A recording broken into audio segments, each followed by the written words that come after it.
Assalamualaikum warahmatullahi wabarakatuh. Perkenalkan, nama saya Filalatul Badri dengan NIM 22002018.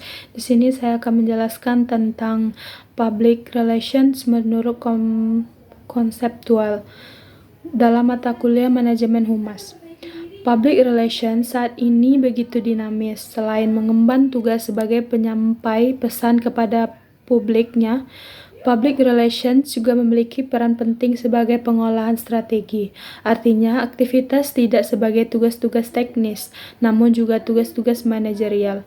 Oleh karenanya, organisasi hendaknya menyadari dengan baik bahwa keberadaan public relations sangat menentukan keberhasilan serta keberlangsungan organisasi. Sebagai public relations, bertanggung jawab dalam hal membangun serta mempertahankan kepercayaan dan reputasi organisasi yang diwakilinya. Namun demikian tidak dapat dipungkiri, ditemukan juga permasalahan yang dihadapi praktis public relations saat ini, di mana kinerja dari public relations tidak berkembang. Tidak ada kreativitas dan banyak hal yang tidak sesuai terjadi dalam lingkup perhumasan, sehingga perlu dikaji lebih dalam dan lebih jauh agar tidak banyak terjadi. Mengenai pendapat public relations dikemukakan oleh Hermawan 2012 bahwa public relations adalah fungsi manajemen yang memiliki ciri yang terencana dan kontinu melalui organisasi untuk memperoleh pengertian, simpati, dan dukungan. Yang kedua yaitu menurut Scott M. Gottlieb tahun 2007 dalam Maria 2012, secara umum, public relations adalah menjalankan fungsi manajemen yang membangun dan mempertahankan hubungan yang baik dan bermanfaat antara organisasi tersebut. Yang ketiga yaitu public relation menurut Hairunisa 2015 adalah kegiatan yang membangun dan memelihara hubungan baik dengan masyarakat sekitar perusahaan yang berhubungan dengan kegiatan-kegiatan perusahaan. Dari definisi-definisi di atas disimpulkan bahwa peran public relations adalah kegiatan komunikasi yang dilakukan atau dikembangkan oleh seorang organisasi, perusahaan dalam proses aktivitas yang bertujuan untuk komunikasi antara organisasi dan pihak luar organisasi. Selanjutnya yaitu public relations adalah suatu konsep dan praktik yang berkaitan dengan cara sebuah organisasi atau individu berkomunikasi dengan publiknya untuk membangun, menjaga, atau memperbaiki citra dan hubungan mereka. Selain konseptual, public relations mencakup beberapa aspek penting. Yang pertama yaitu komunikasi. Public relations berfungsi pada komunikasi dua arah antara organisasi atau individu dengan publiknya.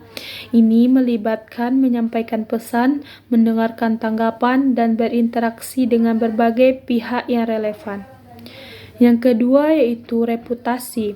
Salah satu tujuan utama public relations adalah membangun dan menjadi reputasi baik. Ini melibatkan usaha untuk memastikan bahwa publik memiliki persepsi positif terhadap organisasi atau individu tersebut. Yang ketiga yaitu manajemen krisis adalah public relations juga berperan dalam manajemen krisis, yaitu bagaimana organisasi merespons situasi yang dapat merusak reputasi mereka. Ini melibatkan perencanaan, respon cepat, dan komunikasi yang efektif.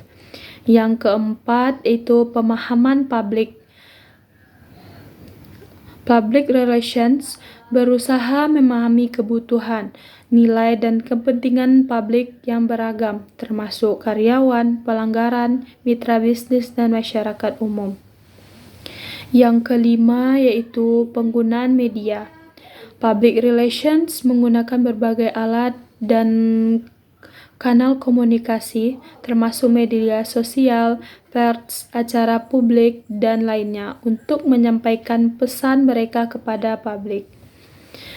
Peran public relations dibagi 4 kategori dalam suatu organisasi menurut Dozier dan Broom, yaitu 1. Expert per Reber, mampu atau membantu perusahaan atau organisasi mencari solusi dalam penyelesaian masalah dengan publiknya.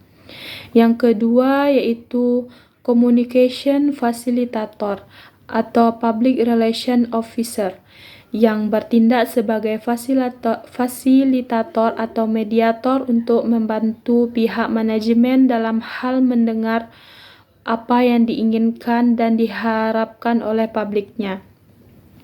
Yang ketiga, problem solving process facilitator yang membantu pemimpin organisasi baik dengan penasehat atau advisor hingga mengambil tindakan eksekusi keputusan dalam masalah dengan publik.